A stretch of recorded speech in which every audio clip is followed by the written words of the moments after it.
বাবার দায়িত্ব, মা বাবার হক, মা বাবার উপর সন্তানের দায়িত্ব। এই ওয়াজ করার কথা সবাই বলে, কিন্তু মা বাপদের সন্তান জন্ম দেওয়ার পরে সন্তানের উপর মা বাবার কিছু দায়িত্ব আছে। এই দায়িত্বগুলা যদি কোনো মা বাপ পালন করে, ওই মা বাবার সন্তান কোনোদিন তার মা বাপরে বাদ না দিয়া থাকবে না।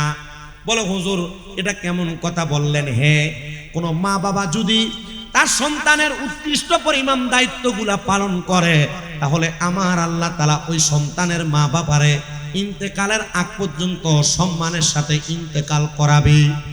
এ মুসলমান, আপনি সন্তান জন্ম দিলেন, ছেড়ে দিলেন, প্রাপ্তবয়স্ক সন্তান কাজকর্ম করে, আপনি তার দায়িত্বগুলো পালন করলেন না, এ সন্তান কিন্তু আপনার কথা শুনবে না। এ সন্তান কখনো আপনার কথা মোতাবেক চলাফেরা করবে না। তার মানে বোঝা যায় সন্তান জন্ম দেওয়ার পর ছেড়ে দিলেই চলবে না। মা বাবার কিছু দায়িত্ব আছে, এই দায়িত্বগুলো মা বাবা পালন করা লাগবে। আসেন আল্লাহর হাবিবের হাদিসে মুবারাকা মোতাবেক সন্তানের উপর মা বাবার কয়েকটা দায়িত্বের কথা শুনি। যখন কোনো মা বাবা তার সন্তান জন্মগ্রহণ করায়, জন্মগ্রহণ করানোর পরে ওই মা বাবার 1 নাম্বার দায়িত্ব, মা বাবার সন্তানের কানের মধ্যে আযান দিবে। কি দিবে? কথা কয় না, কি দিবে? 1 নাম্বার দায়িত্ব, সন্তান জন্ম দেওয়ার পর ওই সন্তানের কানের মধ্যে আযান দেওয়া। 2 নাম্বার দায়িত্ব, সন্তানের বয়স যখন 7 দিন হবে, ওই মা বাবা সন্তানের মাথা মুন্ডায় দিবে, সন্তানের মাথা কামাইয়া দিবে। 3 নাম্বার দায়িত্ব, সন্তানের বয়স যখন 7 দিন, মা বাবা সন্তানের একটা সুন্দর নাম রাখবে। 4 নাম্বার দায়িত্ব, সন্তান যখন জন্মগ্রহণ করে 7 দিন যখন হয়, মা বাপ যদি উৎকৃষ্ট পরিমাণ সম্পদের মালিক হয়, তাহলে ওই মা বাবা তার সম্পদ দ্বারা ছেলে সন্তানের জন্য 2টা বকরি, মেয়ে সন্তানের জন্য 1টা বকরি দ্বারা অথবা ছাগল দ্বারা আকিকা প্রদান করবে। কেন? আল্লাহর হাবিবরে প্রশ্ন করা হয়, ইয়া রাসূলুল্লাহ, আপনি বললেন ছেলে সন্তানের পক্ষ থেকে মা বাবা 2টা বকরি 2টা ছাগল আকিকা প্রদান করবে, দম দিবে, আর মেয়ে সন্তানের পক্ষ থেকে 1টা ছাগল আকিকা করবে, দম দিবে। কারণটা কি? আল্লাহর হাবিব বলেন, সন্তান জন্ম নেওয়ার পর 7 দিনের দিন যদি তার মা বাবা সন্তানের আকিকা প্রদান করে, তাহলে ওই সন্তান কঠিন রোগ বালা মুসিবত থেকে হেফাজতে থাকবে। আর আমরা এই দায়িত্বগুলো হাদিস মোতাবেক পালন করি না বিদায় আমাদের সন্তান প্রতি সপ্তাহে ডাক্তারের কাছে নিয়ে দৌড়াদৌড়ি করা লাগে। আমাদের সন্তান নিয়ে প্রতি মাসে ডাক্তারের কাছে দৌড়াদৌড়ি করা লাগে। এই জন্য আমি আমার মা বোনদের কাছে বলবো, আপনারা যারা আমার বয়ান শ্রবণ করতেছেন, আপনাদের সন্তান জন্ম নেওয়ার পর 1 নাম্বার কানে আযান দেওয়া, 2 নাম্বার 7 দিনের দিন নাম রাখা, 3 নাম্বার সন্তানের মাথার চুলগুলা 7 দিনের দিন কামাইয়া দেওয়া, আর 4 নাম্বার সন্তানের আকিকা প্রদান করা। এই দায়িত্বগুলা পালন করবেন। বলে হুজুর 5টা দায়িত্ব না বললেন, আর কি কি দায়িত্ব আপনি বলেন না? মা বাবার দায়িত্ব হলো সন্তান জন্ম নেওয়ার পর সন্তান যখন প্রাপ্তবয়স্ক হয়, ওই সন্তানটাকে আল্লাহ তাআলার ওয়াকিরাতুল কোরআন, কোরআনুল কারীম শিক্ষা গ্রহণ করানো। আপনারা যারা এখানে বসেছেন, অনেক মানুষ শিশু শ্রমের মধ্যে সন্তানকে দিয়ে দেন। বয়স 6-7 বছর, সন্তান চা দোকানে কাজকর্ম করেন। না না না, আপনার সন্তানের বয়স 10 বছর 12 বছর, এই সন্তানটা দুনিয়ার সমাজের মধ্যে স্বাভাবিকভাবে চলাফেরা করে। সকালবেলা 6 কেজি 5 কেজি 4 কেজি ওজনের একটা বইয়ের ব্যাগ কান্দে দিয়ে আপনি তার কিন্ডারগার্টেনে পাঠিয়ে দেন, কিন্তু সন্তানটারে কোরআনুল কারীম শিক্ষা গ্রহণ করান না। আল্লাহর হাবিব বলে, একটা সন্তান জন্ম দেওয়ার পরে মা বাবার 5 নাম্বার দায়িত্ব হলো সন্তানকে আল্লাহ তাআলার কোরআনুল কারীম শিক্ষা গ্রহণ করাবে। ইয়া রাসূলুল্লাহ, কোন মা বাবা যদি তার সন্তানকে কোরআনুল কারীম শিক্ষা গ্রহণ না করায়, আপনি নবী বলেন না, তাহলে ওই মা বাবার কেমন গুনাহ হবে, আর মা বাবা কেমন প্রতিদান পাবে? রাহমাতুল লিল আলামিন নবী আমার বলেন, দুনিয়ার জমিনে কোন সন্তান যদি কোরআনুল কারীম শিক্ষা গ্রহণ না করে, ওই সন্তানটা তার ইন্তেকালের পরে আল্লাহ পাক রব্বুল আলামিনের ফেরেশতারা তাকে ডাক দিবেন, সন্তান কোরআন তেলাওয়াত করো। সন্তান বলবে, আমার আম্মা আমার আব্বা জান আমারে কোরআনুল। আপনাদের কষ্ট হইতেছে? আমি আপনাদের এই সাইডটাতে আর আসি না, কিন্তু আপনাদের এদিক দিয়ে গতকালকে রাত্রেও গেছি। আমার গতকালকে মাহফিল বিজয়নগর ছিল, এখান দিয়ে গেছি। আজকে এখান থেকে যাইলে আগামীকালকে বিজয়নগরে মাহফিল। তা আমি এদিক দিয়ে রেগুলারই আসা যাওয়া করি, কিন্তু আমি এদিকে তাকাই, মাঝে তাকাই। আল্লাহ দোয়া কবুল করছে যে আমাকে দাওয়াত দিছে, জনার নাম নাকি মুরব্বী, যে দাওয়াত দিল, আমার নামটা মনে নাই, হ্যাঁ আচ্ছা হেফজু মিয়া, হ্যাঁ দাওয়াত করছি। তা আমি আপনাদের কাছে যে ওয়াজ করতেছি, আপনারা কি আমার ওয়াজটা বুঝতেছেন? আমি জানি না আপনারা কোন ধরনের ওয়াজ শোনেন, কিন্তু আমি ওটার সময় একবার কইছি হুজুর জিকিরটা দেওয়ান লাগবো কিজ্জা। আমি কই আমি যদি কিজ্জা জিকির দেই, আমরা সুন্নিরার এমনই যে বদনাম, বদনাম আছে না? হ্যাঁ, বদনামের অভাব নাই, বদনাম কর বাবাজি। আমি কি ওয়াজ করি আপনি আমার ওয়াজ শোনেন। আমার সাথে আপনাদের দোয়ার বরকতে আহলে সুন্নাত ওয়াল জামাত আমরা যে আকীদাধারী, এই আকীদাধারা ছাড়াও অন্যান্য আকীদার বহু আলেম ওলামার সাথে আমার সাথে কথোপকথন আছে, যোগাযোগ আছে। আপনারা হয়তো জানেন কিনা, আমার কুমিল্লাতে 6-6টা মাদ্রাসা চলে। এই মাদ্রাসা থাকার কারণে বিভিন্ন দলের হুজুরের লগে, ওলামায়ে কেরামের লগে আমার লগে সম্পর্ক ভালো। তো এরা নিজেরাই কয় যে তোমার ওয়াজ যদি আমরা দলের কোনো মৌলবী সাহেব যদি একটা না শোনে, তাহলে আর জীবনে তোমার ওয়াজের বিরোধিতা করতে হবে। কথা বুঝছেন? আপনি কোন আইয়া না দে সান দে বাথরুমে সিলা সাবার ভিতরে আর ছাদের উপরে বই বই আমার ওয়াজ হইবনে কথা কন না গা আছে না? আমার ওয়াজ শুনেন আপনি। এই যে একটা হাদিস বলছি, একটা হাদিসের আমল করেন। আমি 10টা কথা বলছি সব বরবাদ, একটা হাদিসের উপর আপনি আমল করেন। আপনি আমল করলে তো আপনি সওয়াব পাবেন। কথা বোঝে না, ঠিক আছে না? আমি যে একটা হাদিস বলছি, এই হাদিসের উপর আপনি আমল করেন। আমি খুতবার ভিতরে 2টা হাদিস তেলাওয়াত করছি, পারলে বিরোধিতা করার আগে আমার এই হাদিসের অনুবাদ করে দিবেন। দাঁত ভেঙে দেবো হাদিস তেলাওয়াত করে। আমাদেরকে কুমিল্লা আলিয়া মাদ্রাসায় কামেলের যখন আমাদেরকে ফাইনাল ইয়ারের ফেকার যখন আমাদেরকে সবক দেয় আমাদের উস্তাদ এবং আপনাদের ব্রাহ্মণবাড়িয়ার সন্তান যিনি আল্লামা আব্দুল মতিন রহমতুল্লাহ আলাইহি, হুজুর ইন্তেকাল করছে। আমি আমার হাত দিয়ে আমি হুজুরের গোসল দিছি, আমি আমার উস্তাদের গোসল দিছি। হুজুরের ইন্তেকালের অসুস্থ হওয়ার বাক শেষ 17 দিন আমি হুজুরকে অনেক সোহবতে পাইছি, আমি হুজুরের সোহবতে থাকছি। হুজুর আমার বলছে, আব্বাজি এখনকার যুগের ওয়াজ মাহফিলের মঞ্চটা একবার হাসি তামাশার মঞ্চ হয়ে গেছে। চেষ্টা করবা প্রত্যেক মাহফিলে 1-2টা সুন্নতের আমল অথবা 1-2টা হাদিসের আমল মানুষকে শিখিয়ে দিয়ে আসতা। এগুলো যদি শিখিয়ে দিয়ে আসো, তাহলে মানুষ এগুলোর উপর আমল করবে, তুমি বাচ্চা যাইবা, আল্লাহ তাআলা তোমারে আটকাবে না। তবে আমি আপনাদের কাছে যে বইলা দিয়া যায়, আপনারা যদি না শুনেন, তাহলে আমাদের কি এই হেদায়েতের রাস্তা খুঁজে পাওয়া কি সহজ হবে না কঠিন হবে? কঠিন হয়ে যাবে। এজন্য আমরা যা ওয়াজ করব, আমরা তার উপর আমল করব। দরকার আছে না নাই? তবে আপনাদেরকে আমরা একটা সতর্কবাণী দিচ্ছি। আমরা সুন্নিদেরকে অনেকে বাউল আর ফাউল বলেছে, তাই না? আমরা সুন্নিরা আমাদের জায়গা থেকে একটা বক্তব্য স্পষ্ট করে দিছি। এতে কিছুদিন আগে বাউল আবুল সরকার কত সুন্দর করে দেখেন যে কইতেছে যে আল্লাহ কি এক মুখে কত রকমের কথা কয়, আল্লাহর গুয়া কোনটা মাথা কোনটা খুঁজে পাওয়া যায় না। আমরা কইছি যে এটা মুনাফেক আর বেঈমান, এটা জবানের ভিতরে আল্লাহ ঠাড়া ফালাক। আর নচেত আমি বাংলাদেশের যিনি প্রধান উপদেষ্টা ডক্টর মোহাম্মদ ইউনূসের কাছে একটা আবদার জানাইছি বারবার, আপনি যেহেতু প্রশাসনের মাধ্যমে আবুল সরকারের অ্যারেস্ট করাইছেন, এক কইছে কুল আউযু বিরাব্বিন নাস মালিকিন নাস ইলাহিন নাস মিন শাররিল ওয়াসওয়াসিল খান্নাস আল্লাযী ইউওয়াসউইসু ফি সুদুরিন নাস মিনাল জিন্নাতি ওয়ান নাস। আল্লাহ বলে সূরা নাসের সব জায়গায় নাসার কথা কইছে।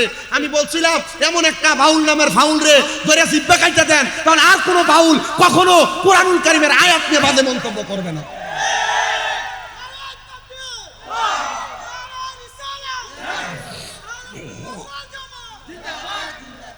আমাদের সুন্নিদের পক্ষ থেকে বয়ান স্পষ্ট, কোন বাউল নামের ফাউল যদি আল্লাহকে নিয়ে, আল্লাহর কোরআনের আয়াত নিয়ে, রাসূল পাকের ইজ্জতের চাদর ধরে টানাটানি করে, এটা বাউল হোক আর আমার বাপ হোক, এটার ফাঁসি দিয়ে ঝুলিয়ে দেন।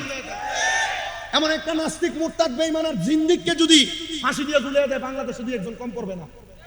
আপনারা কি কথা বুঝতেছেন?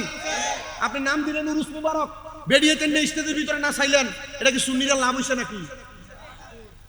আপনি কথা জবাব দেন না কেন? আরে আপনি উরুস মুবারক নাম দিয়ে বেরিয়ে দিয়ে গান বাজনা করেন, দেখে আপনারা কই ভণ্ড। আপনি কথা জবাব দেন না? না, আপনি ঠিক করবেন কেমনে? কারণ এ বেরিয়ে তেন না চাই আর গান পায়, আপনি আগের কথারে মুসল্লি থাকেন। কথা কন না কেন? আপনার কাছে এটা ঠিক লাগতেছে না? আরে আপনারা এগুলার বিরুদ্ধে বইলেন, বললে আপনার কাছে কোনো বাতিল ফেরকা বলেন, আর আপনার আকীদার অন্য আকীদার মৌলবী সাহেব বলেন, আপনার বিরোধিতা করবে না, আপনার মাহফিলের বিরোধিতা করবে না।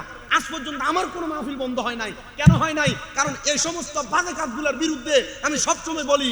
আর কারণ কি বলবো না কেন?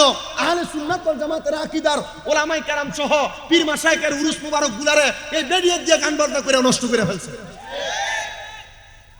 করে নাই? যদি এটা সেমা হইতো মাইনা নিতাম। সেমার ব্যাপারে আলাদা বিষয়, কথা কয় না কেন? সেমার ব্যাপারে কি বিষয়? এটা তো সেমা না।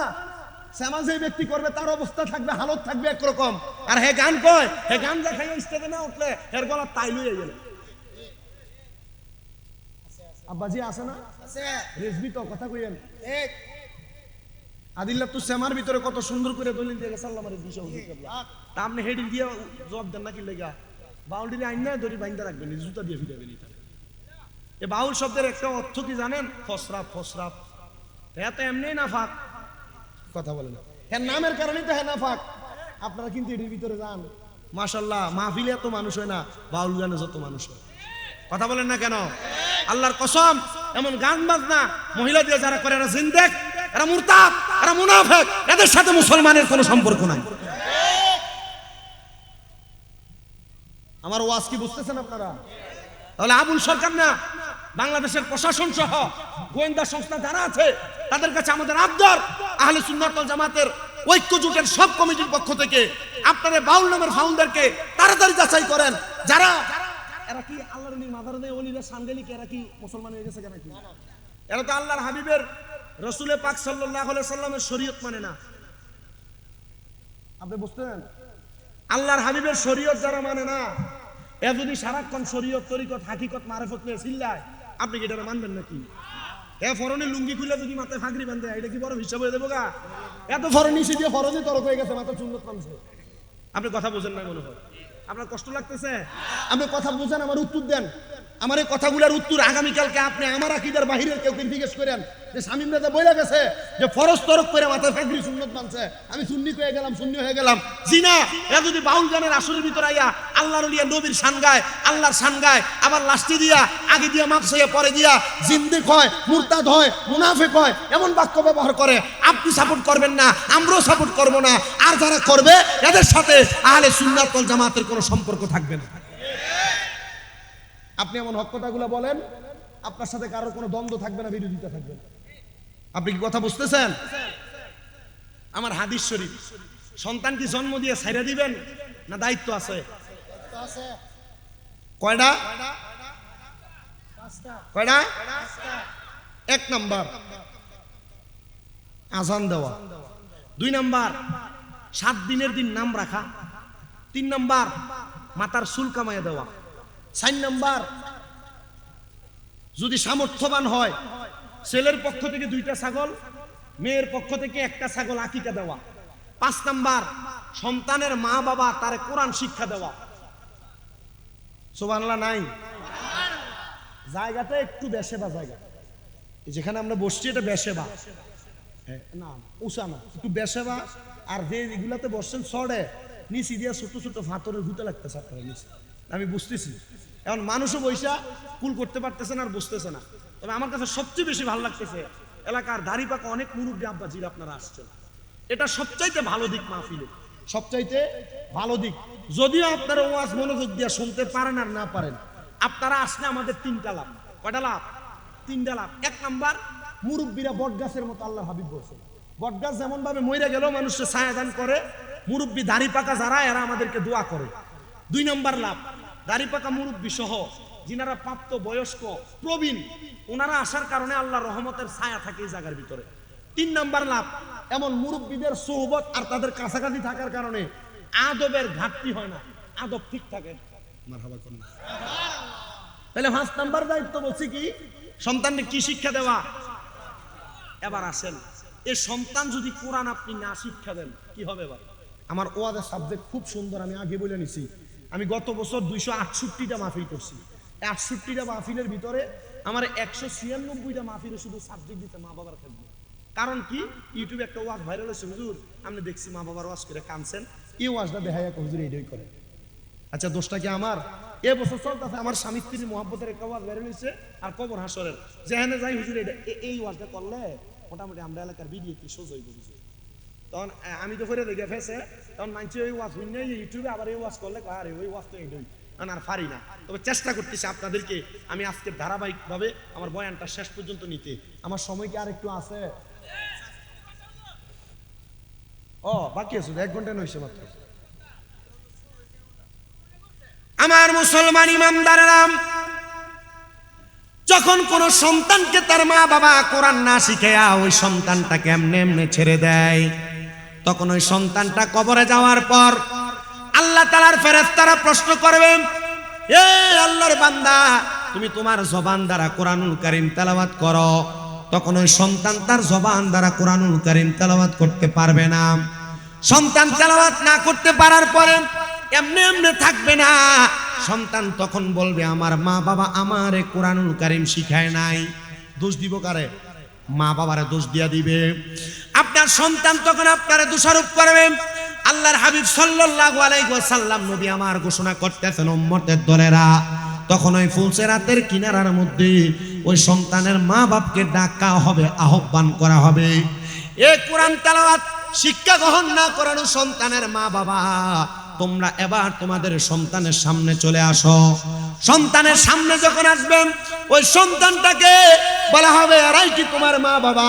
তারা জবাব দিবে, হ্যাঁ এরাই আমার মা বাবা। তখন এই জবাব পাওয়ার সাথে সাথে সন্তানের বাবাটাকে ফুলসেরাতের ফুলের উপরে সুন্দর করে লম্বা করে শোয়া দিবে। যে ফুলসেরাতের নিচে আমার আল্লাহ তাআলা হাবিয়া নামক জাহান্নাম দোজক সাজাইছেন, আর ওই আগুনের জিহ্বাটা ফুলসেরাতের ফুলের উপর পর্যন্ত আসে।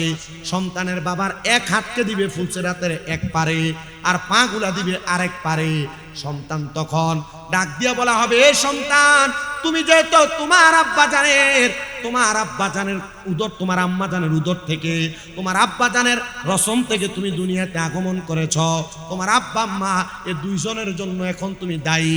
মারহাবা পড়েন না? আমাদের প্রধান বক্তা চলেছে, একটু জোরে থাকবি। নারে তাকবীর, নারে রিসালাত। হুজুর কি স্টেজে আসবে? আচ্ছা, তাহলে জিরে আমারে যে খাওয়াইছেন এটি ভালো করে খাওয়াই। মারহাবা কন, মারহাবা। তাহলে মোটামুটি আমরা টেনশন নাই। আমরা আবুল কাশিম নুরি হুজুরের মনে চলে আসছে না? কোন মুরিদের ঘরে আছে? হুজুরের বহুত মুরিদ আছে, আমি জানি মুরিদের ঘরে আছে। আমি চালাই, আপনারা শুধু একটু বসেন। ঘন্টাখানিক আসেননি আপনারা? ইনশাআল্লাহ আল্লাহ কবুল করুক, আমিন পড়েন। আল্লাহর হাবিব মুহাম্মদুর রাসূলুল্লাহ সাল্লাল্লাহু আলাইহি ওয়াসাল্লাম নবী আমার বলেন, উম্মত, ওই সন্তানের মা বাপকে ডাকার পরে সন্তানের বাবাকে ফুলসেরাতের ফুল বানানো হবে। বাবার হাতগুলা থাকবে একবারে, পাগুলা থাকবে আরেক পারে। যেই সন্তান আপনার গায়ের সাথে একবার পাও লাগলে আপনারা দুইবার তিনবার সালাম করে, রহমতের নবী বলেন, তখন ওই সন্তানকে বলা হবে, তুমি তোমার আব্বা জানের বুকের মধ্যে পাড়া দিয়া ফুলসেরাতটা পার হও। চিন্তা করে দেখেন, কাল ময়দানে মাশরে আপনার সন্তান আপনার বুকের মধ্যে পাড়া দিয়া ফুলসেরাত পার হইতে চাইবে। ইয়া রাসূলুল্লাহ, ইয়া হাবিবাল্লাহ, নবী আপনার কাছে জানতে চায়, তখন কি ওই মা বাবার কোনো কিছু করার থাকবে না? নবী আমার বলে, না না না, সন্তান যদি প্রাপ্তবয়স্ক হওয়ার পরে নিজ দায়িত্বে কোরআনুল কারীম না শিক্ষা গ্রহণ করে, সন্তান তার আব্বাজানের বুকে পাড়া দেওয়ার সাথে সাথে ওই সন্তান এবং তার আব্বাজান তারা দুইজন একসাথে জাহান্নামের হাবিয়ার মধ্যে অতল গহ্বরে পড়ে যাবে। ইয়া রাসূলুল্লাহ, তার মানে বুঝতে পারলাম আপনি আমাদেরকে বলতেছেন আমরা যেন আমাদের সন্তানকে কোরআনুল কারীম শিক্ষা দেয়। আল্লাহর হাবিব বলে, এই পাঁচটা দায়িত্ব যদি কোনো মা বাবা তার সন্তানের উপর লালন পালন করে দায়িত্বগুলো পালন করে, তাহলে ওই সন্তান কোনোদিন তার মা বাবার দায়িত্ব অবহেলা করবে না। আল্লাহর হাবিব বলেন, দুনিয়ার জমিনে কোনো সন্তান প্রাপ্তবয়স্ক হওয়ার পরে ওই সন্তানের উপর মা বাবার উপর যে দায়িত্বগুলো পতিত হয়, এর মধ্যে সন্তানের মা বাবা বৃদ্ধ হওয়ার পর সন্তান তার মা বাবার ভরণ পোষণের দায়িত্ব নিবে, চিকিৎসার দায়িত্ব নিবে, মা বাবার সাথে সুন্দর আচরণ করে খেদমতের ব্যবস্থা করবে, এবং মা বাবাকে দুনিয়াতে এমনভাবে পরিচালনা করবে যেমনভাবে বাগানের একটা ফুলকে পরিচর্যা করা হয়। ইয়া রাসূলুল্লাহ, বুঝতে পারলাম, তাহলে আপনি নবী বলেন না, এমন পরিচর্যার কারণে আমার আল্লাহ তাআলা বান্দাটারে কেমন নিয়ামত প্রদান করে দেয়। নবী আমার বলেন, উম্মত আমার, দুনিয়ার জমিনে কোনো সন্তান যদি তার পিতা মাতার এমন পরিচর্যা করে, আমার আল্লাহ তাআলা ওই সন্তানটারে এমন নিয়ামত দান করে যে নিয়ামতের কারণে সন্তান বড় ধনী হয়ে যায়, আল্লাহ দরবারে বড় প্রশংসিত বান্দা হয়ে যায়। বলে, হুজুর কিভাবে বুঝবো? আল্লাহ তাআলা আর একজন খাস বন্ধু হযরতে ইসমাইল হাক্কি রাহমাতুল্লাহ আলাইহি, উনি বলেন, আমার একটা কাজ ছিল, আমার কাজ হলো প্রত্যেকদিন ফজরের নামাজের পরবর্তী সময় আমি ইসমাইল হাক্কি আমার মসজিদের মধ্যে বসে বসে আল্লাহ তাআলার দরবারে তাসবিহ জপন করতাম। তো একদিন সারা রাত ইবাদত করার কারণে ফজরের নামাজের পরে আমি তাসবিহ আদায় না করে আমার নামাজের মুসল্লার মধ্যে মাথা ফালায় আমি ঘুমায় গেলাম। এমন টাইমে আমি তাকে দেখলাম নামাজের মুসল্লার ভিতরে আমি যখন ঘুমিয়ে গেলাম আমি দেখতে পাইলাম এমন একজন ব্যক্তি আমার চোখের সামনে স্বপ্নে চলে আসছে, যেই ব্যক্তির নাভি থেকে পায়ের তালু পর্যন্ত আগুন ধাউ ধাউ করে জ্বলতেছে। আর একজন ব্যক্তিকে দেখলাম যার নাভি থেকে মাথার তালু পর্যন্ত তার শরীরটা বড় সুন্দর দেখা যায়। আমি অবাক হয়ে গেলাম, হতবিলম্বিত হয়ে গেলাম। আমি প্রশ্ন করলাম, এমন অবস্থা কেন? কি কারণে আপনার এমন অবস্থা? তিনি আমার জবাব দেন, অন্য কোনো কারণ না, এটার কারণ হলো আমার দুইটা সন্তান, যে দুইটা সন্তান আমি আব্বা জানকে কবরের মধ্যে আযাবের শিকার করাইতেছি। আপনাদের যাদের মা কবরে, আপনাদের যাদের বাবা কবরে, আপনারা মনে করতেছেন মা বাবা কবরে চলে গেছে, আমি দুনিয়াতে রং তামাশার ফুর্তি করে করে সময় কাটাইলে মনে হয় আমার সময় কাটবে। না না না, সন্তানের এমন কোনো অপকর্ম করবে না যে অপকর্মের কারণে তার মা বাবা কবরের আযাবের শিকার হবে। আপনি সন্তান হইয়া দুনিয়াতে যদি কোনো অপকর্ম করেন, ওই অপকর্মের কারণে আপনার মা বাবা কবরের আযাবের শিকার হবে। আল্লাহর হাবিব সাল্লাল্লাহু আলাইহি সাল্লাম ঘোষণা করতেছে, দুনিয়ার জমিনে সন্তানের এমন আল্লাহ তাআলা তার মা বাবারে কবরের মধ্যে নাজাত প্রদান করে। ইয়া রাসূলুল্লাহ, তাহলে বুঝতে পারলাম আমরা সন্তানরা ভালো কাজ করলে মা বাবা কবরে ভালো থাকবে, আমরা সন্তানরা দুনিয়াতে ভালো কাজ করলে মা বাবা কবরে ভালো থাকবে, আমরা সন্তানরা দুনিয়াতে খারাপ কাজ করলে মা বাবা কবরে খারাপ থাকবে। ইসমাইল হাক্কি রাহমাতুল্লাহ আলাইহি বলেন, আমি স্বপ্ন দেখলাম একজন ব্যক্তির নাভি থেকে পায়ের তালু পর্যন্ত আগুন দাউ দাউ করে জ্বলতেছে, আর নাভি থেকে মাথা পর্যন্ত বড় সুন্দর ভালো দেখা যায়। আমি অবাক দৃষ্টিতে তাকায়া ওনারে প্রশ্ন করলাম, এ আল্লাহর বান্দা, আপনার কেন এমন অবস্থা? আপনি একবার আমার জবাব দেন না। আল্লাহর বান্দা বলে, অন্য কোনো কারণ না, অন্য কোনো কারণ না, একটাই মাত্র কারণ, আমি দুনিয়াতে সন্তান রেখে আসছি, দুইজন সন্তান, তারা একজনের মধ্যে, এই দুইজনের মধ্যে একজন হয়ে গেছে আল্লাহ তাআলার কোরআনুল কারীমের হাফেজ, আরেকজন হয়ে গেছে দুনিয়ার জমিনের সবচাইতে নিকৃষ্ট নেশাখোর। ওই সন্তানটার কারণে আমার আল্লাহ তাআলা আমারে কবরের মধ্যে আযাব দিতেছে। ইসমাইল হাক্কি রাহমাতুল্লাহ আলাইহি বলেন, আমি বড় অবাক হয়ে গেলাম। হায়রে, যে লোকের একটা সন্তান কোরআনে হাফেজ, ওই লোকটা কবরে আযাবের মধ্যে জ্বলতেছে। যে লোকের একটা সন্তান কোরআনে হাফেজ হওয়ার পর আরেকটা সন্তান নেশাখোর হওয়ার কারণে ওই লোকটা কবরের মধ্যে আযাবের শিকার হইতেছে। অর্ধেক শরীর আযাব প্রাপ্ত আর অর্ধেক শরীর ভালো। আমি তালাশ করতে করতে আমি রওনা করে চলে গেলাম। আমি তালাশ করতে লাগলাম, কি আছো? বাবা হারা সন্তান, যার আব্বাজান কবরে, তুমি এক ভাই আল্লাহ তাআলার কোরআনুল কারীম মুখস্থ করেছো, তোমার আরেকটা ভাই নেশার মধ্যে পড়ে আছে, তুমি কি আমার একটু সন্ধান দিতে পারবা?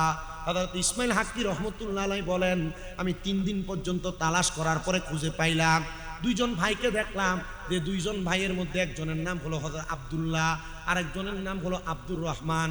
আল্লাহ তাআলার পেয়ারা হাবিব বলে, আমি নবীর কাছে দুইটা নাম বড় পছন্দের নাম, একটা আব্দুল্লাহ আর একটা আব্দুর রহমান। ওই সুন্দর পছন্দের নামগুলা সেই বাবা তার সন্তানকে রাখছেন।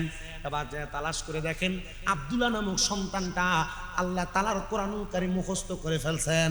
আর যে সন্তানের নাম আব্দুর রহমান নামের সন্তানটা, সে নেশাগ্রস্ত হইয়া বাড়ি ঘরের আশেপাশে ঘোরাফেরা করে। তালাশ করতেছে, এ কোরআনে হাফেজ সন্তান, তোমার ওই ভাই কোথায়? যেই ভাইটা নেশাগ্রস্ত, নেশা করতে করতে দুনিয়াতে চলাফেরা করে। বলে, আমার ভাই কখন কোথায় থাকে আমরা কেউ তার সন্ধান দিতে পারবো না, তবে একটা সন্ধান আমি আপনাদের কাছে দিতে পারবো। আমার ভাইজানটা যে জায়গার মধ্যে আমার এলাকার বাটিখানা, সেই জায়গার মধ্যে নেশাগ্রস্ত হয়ে হয়ে পুরা থাকে।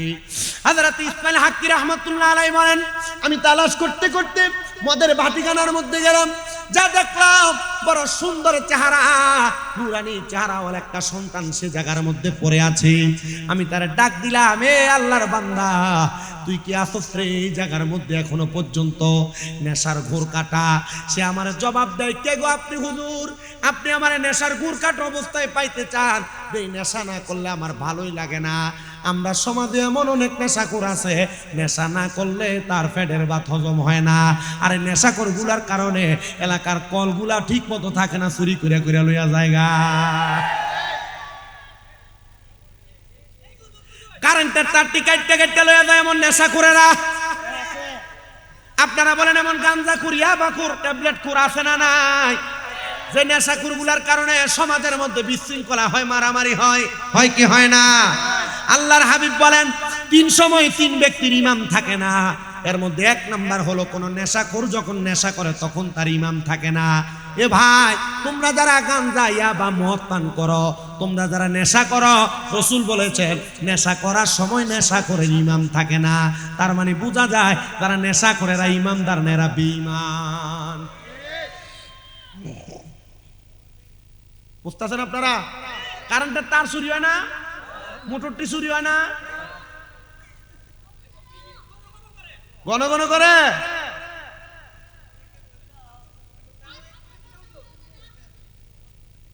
বেশি কথা কয় না, ছোট মানুষ। তাহলে এমন নেশাখোর আছে না নাই? নবী বলছেন 3 সময় 3 ব্যক্তির ইমাম থাকে না। এর মধ্যে নেশাখোর একটা, তার ইমাম থাকে না। 2 নাম্বার কোন চোর যখন চুরি করে তখন তার ইমাম থাকে না। এ বাবা, যেহেতু ব্রাহ্মণবাড়িয়া সদরের মাহফিল অনেক ব্যবসায়ী আমার বয়ান শ্রবণ করতেছেন, আপনারা একটু মনোযোগ দিয়ে শুনবেন। কাউকে যখন ওজনে কম দেন এটা 1 নাম্বার চুরি। কোনো মাল 10 টাকা কিনে আপনি বলছেন 15 টাকা কিনে, এটা আরেকটা চুরি। একজন্য যারা যারা চুরি করেন, চোর যখন চুরি করে তখন তার ইমাম থাকে না। আল্লাহর হাবিব সাল্লাল্লাহু আলাইহি ওয়াসাল্লাম নবী আমার বলেন 3 নাম্বার যখন কোনো জিনা করে, ওই জিনাখোরের জিনা করার সময় ইমাম থাকে না। এজন্য সাবধান, সতর্ক, আমাদের ঈমান যেন ছুটে না যায়, আমাদের ঈমান যেন ঠিক থাকে। আল্লাহ তাআলা সে তৌফিক আমাদেরকে দান করেন, পড়েন আমিন। তো যেই কথা বলতেছিলাম, নেশা যারা করে এদের ব্যাপারে বড় সাবধান, সতর্ক থাকতে হবে। দরকার আছে না? আরে বাবা, আমাদের সমাজ এমন পচা, এমন নিকৃষ্ট, নেশাখোরের সাথে সম্পর্ক বালা। দেখবেন একটা নেশাখোরে মারলে 2-4টা হুন্ডা লইয়া আইয়া তার পক্ষ হইয়া কথা কইবার লাগিয়া, তে যেমন নেশাখোর তেরি তার পক্ষ হইয়া আইছে, এগুলো সবগুলা নেশাখোর আছে না? আল্লাহর নবীজির ঘোষণা, আব্দুল ইবনে আব্বাস রাদিয়াল্লাহু তাআলা আনহু থেকে হাদিস বর্ণিত, তিনি বলেন কোন মানুষ যদি তার শরীরের পেশি শক্তি বাড়ানোর জন্য কোন নেশা করে এবং সন্ত্রাসের সাথে সম্পর্ক রাখে, আল্লাহর হাবিব বলে সে আমাদের দলভুক্ত না। তার মানে কোন মানুষ যদি সন্ত্রাসীর সাথে সম্পর্ক রাখে, কোন মানুষ যদি নেশাখোরের সাথে সম্পর্ক রাখে, নবী যদি বলে সে আমাদের দলভুক্ত না, তার মানে সে মুসলমানও না। এজন্য কোন নেশাখোর এবং সন্ত্রাসের সাথে সম্পর্ক রাখা যাবে। ওয়াজ যদি বুঝেন এখানেই রাখি, আর যদি কোন যে না বুঝছি না, তাহলে যদি সারা রাত পর্যন্ত কোরআন হাদিসের ওয়াজ চলে কোনো কাজ হবে না। আর যদি বলেন হুজুর আমি ওয়াজ বুঝছি, এই জায়গায় শেষ। আমি আপনাদেরকে একটু মনোযোগ দিয়ে শোনার জন্য আহ্বান করছি। বাবা, উনি বলেন ওই নেশাখোর সন্তানটারে দেখলাম, এ সন্তান তুমি কি তোমার আব্বা জানকে দেখেছ? সন্তান বলে না, আমার বড় ভাই আমার আব্বা জানকে দেখেছে। আমি যখন আমার মায়ে 8 মাসের গর্ভে আমার আব্বা জান দুনিয়া থেকে ইন্তেকাল করেছে।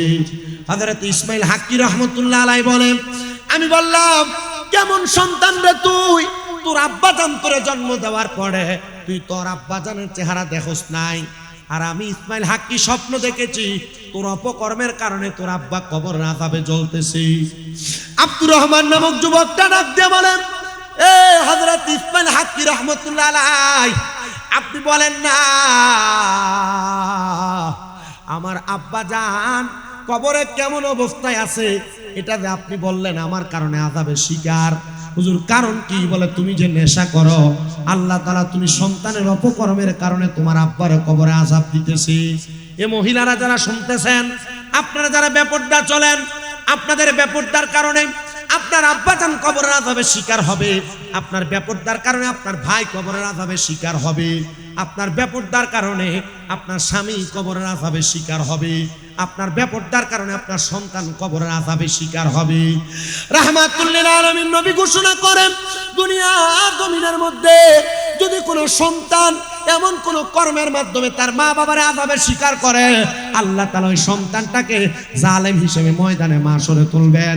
এবার ওই সন্তানটা ডাক দিয়ে কই, হুজুর এমন কোন নেক আমলের কথা বলেন যেই নেক আমলের মাধ্যমে আমি আমার আব্বা জানটারে দুনিয়ার জমিন থেকে কবরে শান্তিতে রাখতে পারবো। সন্তান ডাক দিয়ে যখন এই কথা বললেন, হযরতে ইসমাইল হাক্কি বলে নেশাখোর মানুষ কখন কি করে বসে এটার কোনো গ্যারান্টি নাই। বলে আমি তোমাকে আমার দরবারে নিয়ে যাব, আর কিছু কাজ দিব, যে কাজগুলা করতে পারলে তুমি তোমার আব্বা জানকে কবরে আযাব থেকে মুক্তি দান করাইতে পারবা। সন্তান এই কথা শোনার পর হযরত ইসমাইল হাক্কির সঙ্গে ওনার দরবারে চলে গেলেন। ইসমাইল হাক্কির সঙ্গে ওনার দরবারে যাওয়ার পর হযরত ইসমাইল হাক্কি বলেন, আমার দরবারের সামনে যে পুকুর দেখতে পাও, পারবানি ওই পুকুরের মধ্যে একবার গোসল করার জন্য তুমি পবিত্র হয়ে আমার দরবারে প্রবেশ করো, আমি তোমার আব্বা জানের কবরের অবস্থা তোমার জানিয়ে দিব। সন্তান বলেন, আমার আব্বা জানের জন্য আমার মনের মধ্যে এমন একটা মায়ার ঢেউ লাগছে, আমি ওই পুকুরের মধ্যে গোসল করে যখন উঠলাম, হুজুর ওনার দরবারে আমার জায়গা দিলেন, আমার 100 দিরহাম দিলেন, আর আমারে বললেন 5 ওয়াক্ত নামাজ আদায় করার জন্য, আর ফজরের নামাজের আগে উইঠা তাহাজ্জুদের নামাজ আদায় করার জন্য। আমি যদি এই ইবাদতগুলা করি, আমার আল্লাহ তাআলা আমার আব্বা জানকে মাফ করে দিবে। আমিও হুজুরের কথা মোতাবেক কথাগুলো শুনে বের হয়ে গেলাম, কিন্তু আমার হাতে যে 100 দিরহাম আছে, এই 100 দিরহামের লোভ আমি ছাড়তে পারলাম না। আমি 100 দিরহাম নিয়া দৌড়ে মদের বাটিখানার মধ্যে গেলাম নেশা করার জন্য। কারণ খারাপ মানুষ, বাদ মানুষ ওই টাকা দিয়ে আবার নেশা করার জন্য মদের ভাটিখানায় চলে গেছে। আমি যা দেখলাম, মদের ভাটিখানার যেই মদের দোকানের মালিক আমারে যখনই দেখতো আমারে ডাক দিয়া দিয়া তার দোকানে নিয়ে আমারে বাকিতেও মদ দিত, কিন্তু ওই দিন আমারে দেখার পর সে আমারে দেখা দেখা পলায়ন করে চলে যায়। সুবহানাল্লাহ নাই? অন্যদিন ডাক দিয়ে না মদ খাওয়াইতো, আর ওর দিন টাকা নিয়ে গেছে কিন্তু দেখে পলাই গেছে। আমাদের সমাজ, আমাদের পরিবার, আমাদের অবস্থা যেটা, আমরা মদের দোকান যেখানে এটা টোয়া বাড়ি করে মদের দোকানে যায়, আর দুধওয়ালা দুধের বালতি লইয়া, দুধের কলসি লইয়া বাড়ি বাড়ি যেয়ে দুধ বেছে। কিন্তু আমরা যেই দুধ বেছে, এই দুধ শক্তি হবে খাই না, কিন্তু যেই নেশা করলে আমাদের কিডনি বাদ হবে, আমরা এটারে কই আছে, এটা টোয়া বাড়ি করে এটা খাইবার লাগে আগুনের মাঝে দিয়ে বর্ডারের কাছে জায়গা। কি কথা নাই, আছে না নাই? বেশি। আমার মুসলমান ইমানদার শুনে নেবার, যে মদের দোকানদার তারে ডাইকা ডাইকা নেশা দিত, ওই দিন ওই দোকানদার পালায়া পালায়া চলে যায়। তিনি বলেন, আমি রাস্তা দিয়ে হাঁটি, মানুষ আমারে দেখে দেখে দৌড়ে দৌড়ে পালায়া যায়। আমি আমার বাড়িতে গেলাম, আমার স্ত্রী আমারে দেখে বেহুশ হয়ে পড়ে গেছে, আমার সন্তান আমারে দেখে বেহুশ হয়ে পড়ে গেছে। আমি তখন আমার স্ত্রী এবং সন্তান যখন সজাগ হয়ে মুখটা লুকিয়ে প্রশ্ন করলাম, কি গো, আমি না তোমার স্বামী, তুমি কেন এই জায়গার মধ্যে স্ত্রী এভাবে পড়ে গেলা? তুমি আমারে তোমার জবাবটা দিয়া দাও। তিনি জবাব দেয়, অন্য কোনো কারণ না, আপনি যদি আব্দুর রহমান নামক আমার স্বামী হন, তাহলে আপনি যে এই জায়গার মধ্যে এমন ভাবে পড়ে রইলেন, কারণটা কি? তিনি ডাক দিয়ে বলেন, অন্য কোনো কারণ না, একটাই মাত্র কারণ, তোমার চেহারা বড় কুৎসিত, এজন্য তোমার এমন অবস্থা, আমি তোমারে দেখে পলায়ন করি, বেহুশ হয়ে পড়ে যাই, তুমি আমার স্বামী না। আব্দুর রহমান বুঝতে পারলেন আল্লাহর হযরত ইসমাইল হাক্কির কাছে যাওয়ার কারণে তিনি আমার এমন কোন হিকমতের মাধ্যমে আমার চেহারাকে কুৎসিত বানিয়ে দিয়েছেন। উনি দৌড়ে ইসমাইল হাক্কির কাছে যায় বলেন, হে ইসমাইল হাক্কি, আমার চেহারা যে কুৎসিত হয়ে গেল, কেউ আমার জায়গা দেয় না, এমনকি আমার আদরের স্ত্রী আমার জায়গা দেয় না, আপনি কি আপনার কাছে আমার জায়গা দিবেন? দেখছেন আল্লাহর ওলিদের হিকমত কেমন হিকমত। উনি বলেন, আপনি কি আমার জায়গা দিবেন? উনি সাথে সাথে বলে, হে বাবা আব্দুর রহমান, আমি তোমারে আমার কাছে জায়গা দিব, তুমি আমার কাছে থাকতে পারো। ওই আব্দুর রহমান নামক সন্তানটা ইসমাইল হাক্কির দরবারে একদিন 2 দিন করে 3 মাস পর্যন্ত অবস্থান করলেন। 3 মাসে আল্লাহর ওলির সোহবতে থাকার কারণে মুস্তাফি রুমির মধ্যে আল্লামা জালালউদ্দিন রুমি রহমাতুল্লাহ আলাইহি বলতেছেন, সোহবতে সালে তোরা সালে কুনাত, সোহবতে তালে তোরা তালে কুনাত। ভালো মানুষের সোহবতে থাকলে ভালো হইতে পারবা, বদ মানুষের সোহবতে থাকলে বদ হইয়া যাইবা। আল্লাহর ওলির সোহবতে থাকার কারণে 3 মাসের মাথায় ওই আল্লাহর বান্দা বলে, আমি এক ওয়াক্ত নামাজ না পড়লে আমার কাছে ভালো লাগে না, তাহাজ্জুদ না পড়লে ভালো লাগে না। আমি হুজুরের কথা মোতাবেক তাহাজ্জুদ করতে লাগলাম, 3 মাস এমন ভাবে ইবাদত করতে লাগলাম, আমার ইবাদতের প্রতি মনোযোগ লেগে গেছে। এবার আমি বলতে লাগলাম, হুজুর আপনি না 3 মাস আগে বলছেন আমার আব্বা আমার কারণে কবরের আযাবে জ্বলতেছে, হুজুর এবার আপনি বলেন না, আজকে 3 মাস তো আমি ইবাদত করি, আমার আব্বা কবরে কেমন আছে? হুজুর কই বিপদে ফালাইলি বেডা, আর আমি তো দেখছি স্বপ্নে, এখন তোর আব্বা কবরে কেমন আছে আমি কেমনে দেখাইতাম? এবার আপনারা বলেন, আল্লাহর ওলিরা মুরিদানদেরকে এমন চক্ষু বন্ধ কইরা মুরাকাবার মাধ্যমে নবী দেখাইতে পারে কি পারে না? মুর্শিদ আমার আল্লাহর বন্ধু কোন ও সন্দেহ না আয়ো রে, আমি মুর্শিদি নামে বড় ও শান্তি পাই। কন্যা একটু মোহাব্বতে গাউসে পাক আমার আল্লাহর বন্ধু কোনো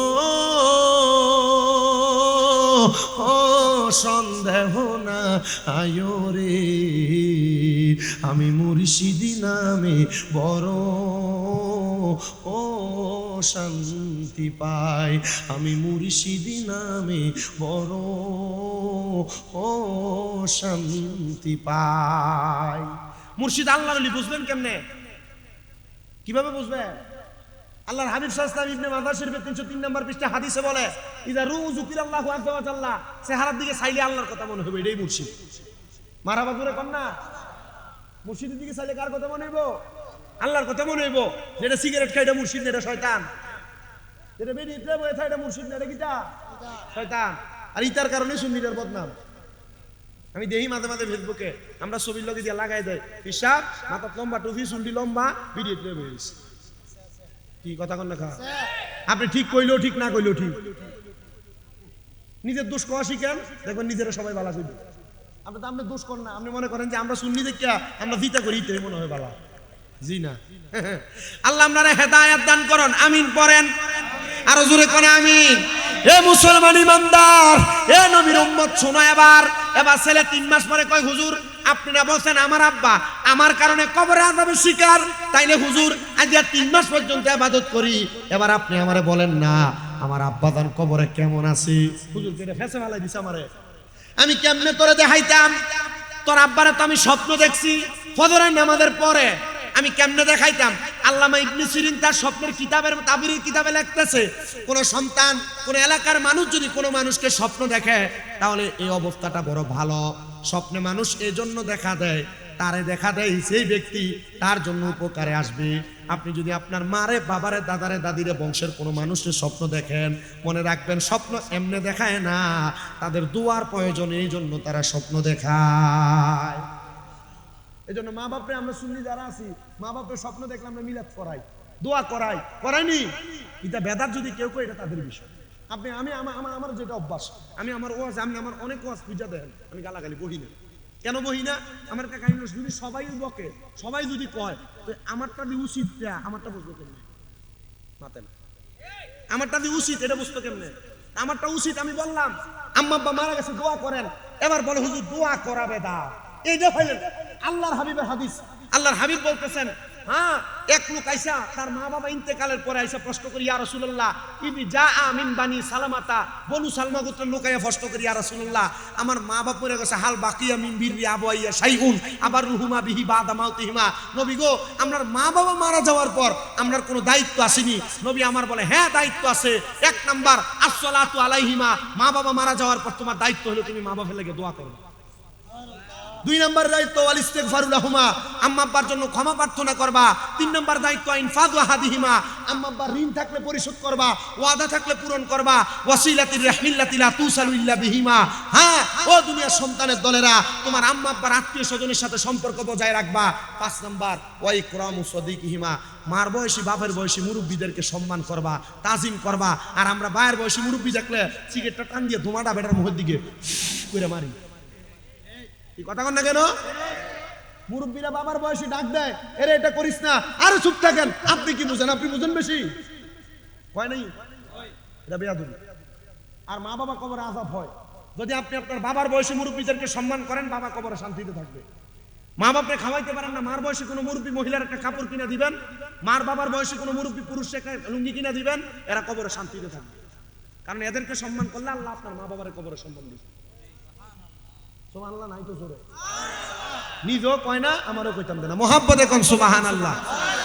এই জন্য আমি আমার সব মুসল্লিদেরকে বলতেছি, আপনারা আর একটু ধৈর্য দিয়ে বয়ানটা শ্রবণ করেন। ছেলে কয় হুজুর আমার বাপ মা কবরে কেমন আছে, আবার আপনি আমারে দেখান। হুজুর কই দেখাইতাম কেমনে? তবে হ্যাঁ, আমি তোর একটা আমলের কথা বলতে পারি যেটার মাধ্যমে তোমার আব্বা আম্মা কবরে কেমন আছে তুমি জানতে পারবা। হুজুর কোন আমল? বলে আমল হইল আমার আল্লাহ তাআলা ঘোষণা করেছে ওয়া মিনাল লাইলি ফাতাহাজ্জাদ বিহি নাফিলাতাল লাকা আসা আইয়াবআসাকা রাব্বুকা মাকামাম মাহমুদা। জবান খুলে জোরে জোরে কোন আল্লাহু আকবার। আল্লাহ কোরআনের আয়াত নাযিল করে দিলেন, আপনি রাতের কিছু অংশে তাহাজ্জুদের নামাজ আদায় করেন। যদি আপনি তাহাজ্জুদের নামাজ আদায় করেন, আল্লাহ তাআলা অতি সত্বর আপনার প্রশংসার জায়গা মাকামে মাহমুদ প্রদান করবে। আল্লাহর হাবিব সাল্লাল্লাহু আলাইহি ওয়াসাল্লামের উপর যখন এই আয়াত নাযিল হয়, আম্মা জান আয়েশা সিদ্দিকা রাদিয়াল্লাহু তাআলা আনহা হাদিস বর্ণনা করে তিনি বলেন, আমি দেখলাম আমার নবীজি ওই দিন সারা রাত লাগায় লাগায় 2 রাকাত নামাজ পড়ছে। আমার নবীজি সিজদা এত লম্বা, নবীজি সিজদার মধ্যে পড়ে কান্না করতে করতে আমি তাকায় দেখলাম আমার নবীর চোখ মুবারক গুলো লাল লাল হয়ে গেছে, আমার নবীজির চোখ মুবারক ভায়া ভায়া পানি পড়তেছে। আমি প্রশ্ন করলাম, ইয়া রাসূলুল্লাহ, ইয়া হাবিবাল্লাহ, আপনি কেন এমন ভাবে কান্না করেন? নবী আমার ডাক দিয়া কয়, আয়েশা রে, আমার আল্লাহ বলছে আমি যদি তাহাজ্জুদের নামাজ পড়ি, আমি নবী যা চাই আমার আল্লাহ তাআলা মাকামে মাহমুদ আমি নবীরে দান করবে। আমি নবী আল্লাহর কাছে দোয়া করেছি, আল্লাহ আমার উম্মত গুনাহগার, আমার উম্মত 5 ওয়াক্ত নামাজের পাশাপাশি তাহাজ্জুদের নামাজ পড়বে, আপনি বলেন না আপনি আমার উম্মতের কি দান করবে? আম্মা জান আয়েশা বলে, ইয়া রাসূলুল্লাহ, আপনার দোয়া আল্লাহ ফিরিয়ে দিবেন, আপনি মুস্তাজাবাতুদ দাওয়াত, আপনি কোন দোয়া করলে আল্লাহর সাথে সাথে দোয়া কবুল করবে। ইয়া রাসূলুল্লাহ, আপনি বলেন না আমার আল্লাহ তাআলা আপনি নবীরে কি উপহার দিয়েছে? নবী আমার কয়, আয়েশা, আমার উম্মত তাহাজ্জুদের নামাজ পড়া যে মহিলার গর্ভে সন্তান নাই, যদি সন্তান চায় আমার আল্লাহ মহিলার সন্তান দান করবে। যার চাকরি নাই চাকরির ব্যবস্থা করে দিবে, বিদেশ যাওয়ার চেষ্টা করে ব্যবস্থা করে দিবে, অসুস্থতা দূর করে দিবে। এবার আপনারা বলেন যে তাহাজ্জুদের নামাজের কারণে আমার আল্লাহ এত নিয়ামত দান করবে, আমরা এসে তাহাজ্জুদ নামাজ পড়ার দরকার আছে না নাই? হযরত ইসমাইল হাক্কি রাহমাতুল্লাহ আলাইহি বলে, বাবা, এ বাবা, আমি তোমারে আদেশ করতেছি তুমি তাহাজ্জুদের নামাজ পড়ো। মারহাবা কর। কি নামাজ? হুজুর 5 ওয়াক্তই তো পড়ি না, তাহাজ্জুদ কেমনে পড়বো? আল্লাহর কসম করে বলি, সারা বাংলাদেশ ও সারা বিশ্বে যত আল্লাহর ওলি দেখেন, এমন একজনও ওলি নাই যারা তাহাজ্জুদ করে ওলি হইছে না। প্রত্যেক আল্লাহর ওলি জীবনে তাহাজ্জুদের নামাজ আছে। শুধু 5 ওয়াক্ত নামাজ না, আল্লামা ফরিদউদ্দিন আত্তার রহমাতুল্লাহ আলাইহি লিখিত একটা কিতাব তাফসীরাতুল আউলিয়া, ওই কিতাবের মধ্যে 288 জন আল্লাহর ওলি জীবনী আছে। এর মধ্যে একজন ছাড়া 287 জন আল্লাহর ওলি সবাই তাহাজ্জুদের নামাজ পড়া পড়া ওলি হইছে। ছেলেরা আদেশ করলেন, যদি তোর আম্মা আব্বা কবরে কেমন আছে জানতে চাস, তাহাজ্জুদের নামাজ পড়। ওই হযরত আব্দুর রহমান নামক ছেলেটা ডাক দিয়ে বলে, আমি তাহাজ্জুদের নামাজের মুসল্লায় দাঁড়ায় গেলাম, একটানা 3 দিন পর্যন্ত তাহাজ্জুদ নামাজ পড়ে পড়ে আল্লাহর দরবারে কান্না করতে লাগলাম। আমি দেখলাম রে, 3য় দিন যখন আমি তাহাজ্জুদ নামাজ পড়ে পড়ে কান্না করলাম, আমি কান্না করার পর হঠাৎ করে দেখলাম সুন্দর সাদা রঙের পোশাক পরা একটা মানুষ আমার সামনে, যার চেহারার মধ্যে থেকে নূরের একটা তাজাল্লি আমার চোখের মধ্যে লাগতেছে। ওই নূরের তাজাল্লি দেখে দেখে আমি আমার চোখ খুলতে পারতেছিলাম না। আমি প্রশ্ন করলাম, আনন্দ আপনি কে গো? আমি তো আপনারা চিনি না, কারণ সে তো তার মায়ের গর্ভে ছিল 8 মাসের, তার বাবা যখন মারা যায়। সে প্রশ্ন করে, কে আপনি? উনি ওনার মুখের কাপড়টা উঠাইয়া আমার কপালের মধ্যে একটা চুম্বন করলেন, আর আমারে জবাব দেয়, আমি হইলাম তোমার আব্বাজান। বাবাজান, আপনার না দেহের একটা অংশ আগুনের মধ্যে দাউ দাউ করে জ্বলতেছে, এখন দিয়ে আমি দেখতেছি আপনার শরীরটা বড় সুন্দর নূরানি দেখা যায়, আলোকিত দেখা যায়। উনি জবাব দেয়, তুমি সন্তান গত 3 মাস পর্যন্ত ইবাদত করার কারণে আমার আল্লাহ তাআলা আমি আব্বার কবরে নাজাত মাফ কইরা আমি আব্বাজানের কবরটারে নাজাতের ফয়সালা করে দিয়েছি। এ সন্তান, আমি আপনাদের সবার কাছে একটাই মাত্র আবেদন করতে চাই, এখানে অনেক সন্তান আছেন যাদের বাবা কবরে, যাদের মা কবরে, আপনারা মা বাবারে কবরে শোয়া দিয়া আপনারা এই মাহফিলের মধ্যে আইসা বসছেন। এমন অনেক মুরব্বী আছেন মা বাবার কবরস্থানের সামনে নিলে কোনটা কবর চিনিয়েও দিতে পারবেন না। এমন অনেক সন্তান আছে মা বাবা ইন্তেকাল করার পরে সপ্তাহে না, মাসে না, বছরে একবার মা বাবার কবরের সামনে দাও না জিয়ারত করার জন্য। আমি তোমাদের কাছে আবদার জানাই, সন্তানের দল, কোনো মা বাবা ইন্তেকাল করার পরে কোনো সন্তান যদি তার মা বাবার কবরের সামনে প্রত্যেক বৃহস্পতিবার আসরের নামাজের পর থেকে শুক্রবার মাগরিবের নামাজের আগ পর্যন্ত তার মা বাবার কবরের সামনে যাইয়া হাত বাড়ায় রব্বির হামহুমা কামা রব্বায়ানি সগীরা বলে দোয়া করে, আর চোখের মনি কোঠার মধ্যে একটা মাছির মাথা পরিমাণ পানি ছেড়ে কান্না করে ওই পানি মাটিতে পড়া নাকি আমার আল্লাহ তাআলা তার মা বাবার জীবনের গুনাহ মাফ করে দেয়। জানেননি আল্লাহর হাবিব বলেন, একটা মৃত ব্যক্তি কবরে থাকলে যদি তার হালে আওলাদ তার সন্তানেরা ওই মৃত ব্যক্তির জন্য দোয়া করে, সমুদ্রের মধ্যে ডুবে যাচ্ছে এমন একটা ব্যক্তি হঠাৎ করে নৌকা নিয়ে যায় তারে উদ্ধার করলে সে যত খুশি হয়ে যায়, একটা মা বাবা ইন্তেকাল করার পরে তার সন্তান তার জন্য দোয়া করলে মা বাপ তেমন খুশি হয়ে যায়। আমি জানি না আজকের মাহফিলে কোন সন্তান এমন মা হারায়া বসত, আমি জানি না আজকের মাহফিলে কোন সন্তান এমন আব্বা জানলে হারায়া বসত। আবার আরেক জাতের সন্তান আছে, মা বাপ বেঁচে আছে, বেঁচে থাকা অবস্থায় ওই মা বাবার মতো রত্নরে যত্ন করে না। এ সন্তান পারলে দাও তোমার পাও আমার সামনে দাও, আমি আমার জিহ্বা দিয়া তোমার পাওটা পরিষ্কার করে দিব। সন্তান যদি মা বাপরে ধমক দিয়া কথা কও, বাত না দাও, তোমার মতো সুতার আমার দরকার নাই, ব্রাহ্মণবাড়িয়া সবচেয়ে বড় আলেম দিয়া যদি ওয়াজ মাহফিল করাও আর মা বাপরে বাত না দাও, মা বাপরে ধমক দাও, বুড়া বুড়ি কইয়া ডাক দাও, আল্লাহর কসম তোমার এমন ওয়াজ দিয়া কোনো লাভ হবে না। যদি কেউ ধমক দিয়া থাকো, মা বাপকে জুদা করে দিয়ে থাকো, মা বাপরে ভাত না দাও, এমনও আছে মা বাবার খানা খাওয়ানি নিয়ে এলাকাতে বিচার বসে। সন্তান তোমার কাছে আমি পা হাত দিয়ে করো জোরে আবদার জানাই, ওই মা বাবার কাছে আজকে মাহফিল থেকে বাড়িতে যা মাপ চাইব, আজকের মাহফিল কবুল হবে কি হবে না এটার গ্যারান্টি আমি দিতে পারবো না, তবে একটা গ্যারান্টি দেয়া যায়, আগামীকালকে যদি দেখো এই নাসিরপুরের চৌরাস্তা মোড়ে কোনো দোকানদারের মধ্যে দোকানদারের কাছে মুরব্বীরা বলতেছি, হ্যাঁ শামীম দাদার ওয়াজ শুইনা আমার সন্তান আমার পায়ে ধরে মাপ চাইছে, কিন্তু আমার সন্তান কোনোদিন আমার সাথে কোনো অন্যায় করে নাই। আপনারা মনে করতেছেন মা বাবার পায়ে ধরলে শিরিক হবে, বেদাত হবে, না না না, আমি মাদ্রাসায় কামেরে ফাইনাল পরীক্ষা দিব, আমি আমার এলেমের জোর দিয়ে ওয়াজ করি না। আমি যেদিন শুনছি মা বাবার পায়ের মধ্যে চুমা দিলে আল্লাহর জান্নাতের চৌকাটে চুমা দেওয়ার স্বাদ পাওয়া যায়, আমি ওই দিন মাদ্রাসায় ক্লাস 6-7 পড়া অবস্থায় আমি আমার মা বাবারে ঘুমন্ত অবস্থায় পায়ে চুমা দিছি। আর এটার বরকতে আল্লাহ তাআলা আমার সুন্দর সুন্দর জায়গায় নেয়, আল্লাহ আমার সুন্দর মাহফিলের স্টেজে বক্তা বানায় বসায়। আপনাদের দোয়ায় কুমিল্লাতে আমার দিয়া 6টা মাদ্রাসা করাইছে আল্লাহ, আমি বিশ্বাস করি এগুলো আমার মায়ের দোয়া। সন্তান আমি জানি না মাহফিল কবুল হবে কিনা, তবে যদি আগামীকালকে শোনো দোকানে বৈশা কোনো মুরব্বীরা বলে হ্যাঁ এই ছোট মানুষ কুমিল্লা থেকে আসছে শামীম দাদা, তার ওয়াজ শুই না আমার সন্তান বাড়িতে যে আমার পায়ে ধরে মাপ চাইছি, মনে করবা মাহফিল আল্লাহ তাআলার দরবারে কবুল হয়ে গেছে। কিন্তু অনেকে চিন্তা করে হুজুর যাদের বাড়িতে আব্বা আছে তারা বাড়িতে যে বাবার পায়ে ধরে মাপ চাইবে, আমার তো আব্বা নাই, আমি কার পায়ে ধরে মাপ চাইবো? অনেকে চিন্তা করে হুজুর যাদের বাড়িতে মা আছে তারা বাড়িতে যে মার পায়ে ধরে মাপ চাইবে, আমার তো মা নাই, আমি কার পায়ে ধরে মাপ চাইবো? সন্তান চিন্তা করবেন না, আখিরি মুনাজাতের মধ্যে রব্বির হামহুমা কামা রব্বায়ানি সগীরা বলে আপনার মা বাবার জন্য দোয়া করা হবে। তখন যদি আপনি কান্না করে করে দোয়া করতে পারেন আল্লাহ তাআলা আপনার মা বাবারে মাফ করে দিবে। এমন অনেক সন্তান আছে যাদের বাবা মা তারে কষ্ট করে মানুষ করছে, বাবা মার কাছে টাকা পয়সা ছিল না, এখন সন্তান তুমি লাখ লাখ টাকার মালিক, কিন্তু তোমার মা বাপরে তুমি খাওয়াইতে পারো না, মা বাপরে পড়াইতে পারো না, মা বাবা কবরের বাসিন্দা। হাই রে কোন সন্তান জানি আজকের জান্নাতের বাগানে বসছে।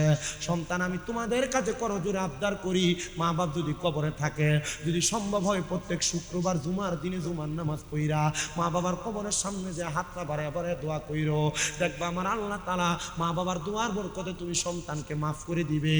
সন্তানের দল আবদার জানাই রে, মা বাপ কবরে, ওই মা বাপ যদি দুনিয়াতে বাইচা থাকতো তুমি মা বাবার পায়ে ধরে মাপ চাইতা, মা বাবার কাছে ক্ষমা প্রার্থনা করতা, মা বাবার কাছে তুমি ক্ষমা প্রার্থনা করতা। সন্তান এখন মা বাবা কবরে, মা বাবা বেঁচে নাই, মা বাপ যদি বাইচা থাকতো, যদি তুমি প্রতি মাসে 1000 টাকার কইরা ফল কিনা খাওয়াইতা, 12 মাসে 12,000 টাকা তোমার মা বাবার পেছনে লাগতো। মা বাপ যদি বেঁচে থাকতো, ওই মা বাপকে যদি তুমি খানা খাওয়াইতা, তাহলে 12 মাসে যদি প্রতি মাসে 2000 করে হিসাব করো, তাহলে 12 মাসে 24,000 টাকা তোমার মা বাবার পেছনে লাগতো।